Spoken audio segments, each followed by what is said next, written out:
Have you ever wondered why in some Bible translations half of Romans chapter 8 verse 1 seems to be missing? Well, in this video, I'm going to show you some ancient manuscripts and we're going to talk about why in some Bible translations half of the verse isn't there and why this is a passage that Bible scholars are really unsure about and can't be sure what the original verse said. Now, when I say that, it may make some people nervous because some Christians have the idea that the Bible is a perfect book that has come to us directly from God and every word is correct. Now, that is not a good way to view the Bible because there are several different ways that we are unsure about what the original text said. One of those reasons is because manuscripts are different. There are thousands of differences between the manuscripts that we have. And that might freak you out even more, but it's actually a good thing because we have manuscripts that we can compare and we can kind of figure out and make educated guesses about what the most likely is for the original. But there are a handful of passages that we can't really be sure what the original said. And this isn't something to be upset about. Actually, Bible scholars who study this field, textual criticism, get excited when they see differences in manuscripts, and it's an adventure to seek out and discover what the differences are. And sometimes they can't come to a solid conclusion.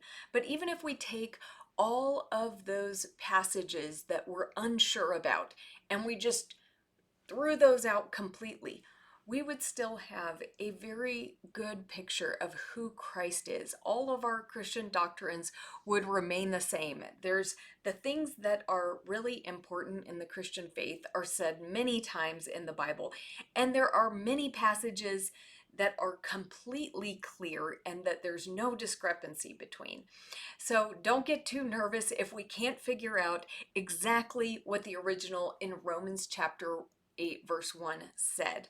But this is one of those places where there is a meaningful difference in the text. And I'll show you what I mean. So in the NIV, it says, "Therefore, there is now no condemnation for those who are in Christ Jesus."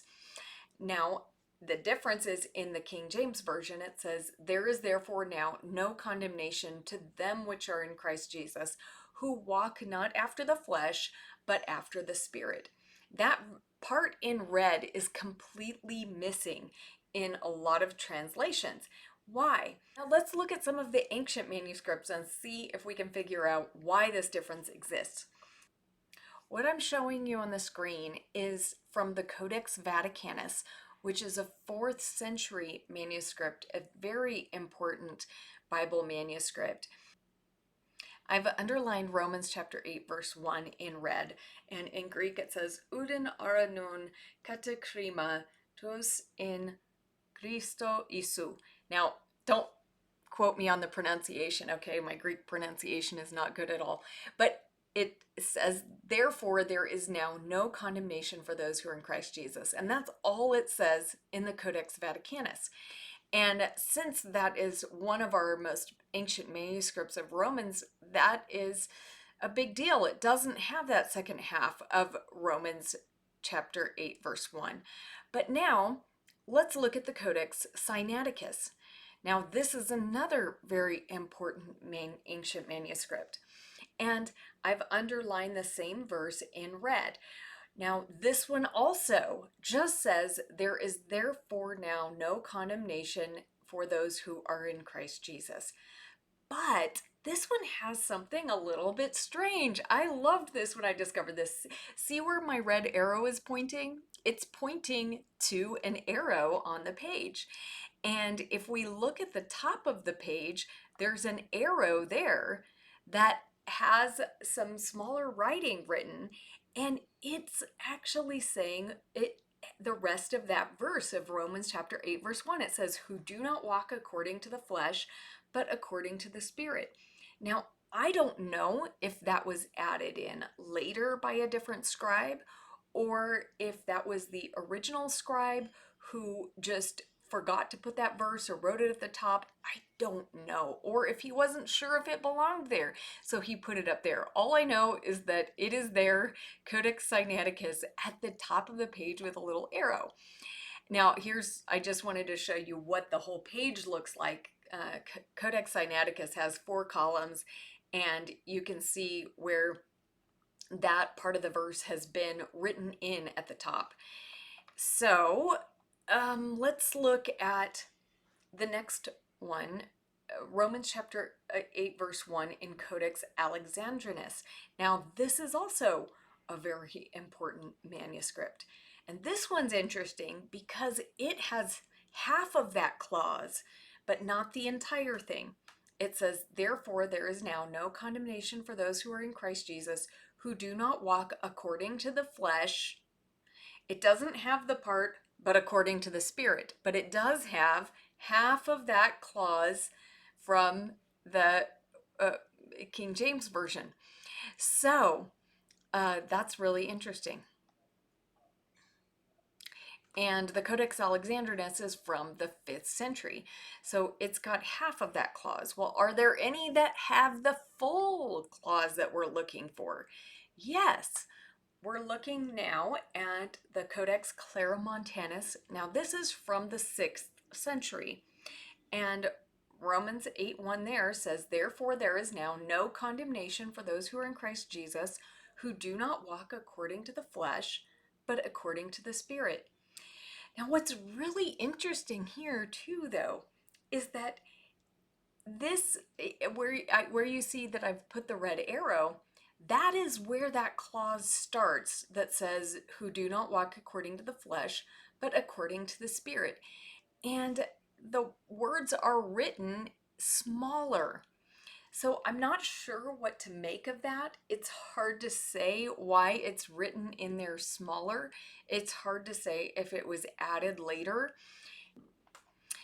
Okay, so we've looked at several ancient manuscripts, and we've kind of seen that there are differences between them. Some of them have the entire clause that has the do not walk according to the flesh, but according to the Spirit. And then we've got one that says who do not walk according to the flesh. And what's interesting is there is a Bible translation that also follows that pattern.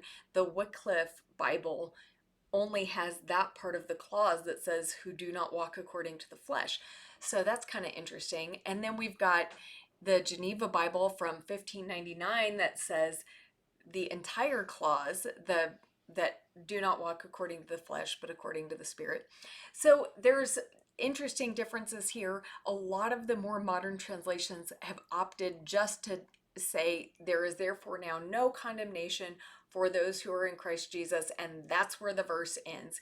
And I think that's because some of our oldest and most important manuscripts, like the Codex Vaticanus, only have that part of the verse. But really, we don't have that many old manuscripts, manuscripts that are that old from Romans chapter 8. So it's a little bit hard to figure out which one is really the original. And that's why there are different choices in Bible translations about what they're going to go for. So this is one of those passages where we really can't be sure about what the original said. But the good news is that no matter what, there is therefore now no condemnation for those who are in Christ Jesus. And that is good news. I hope this video was helpful for you. And if you want to see more like this, subscribe to this channel and leave a comment in the comment section. Thank you. His own self for heavenly food.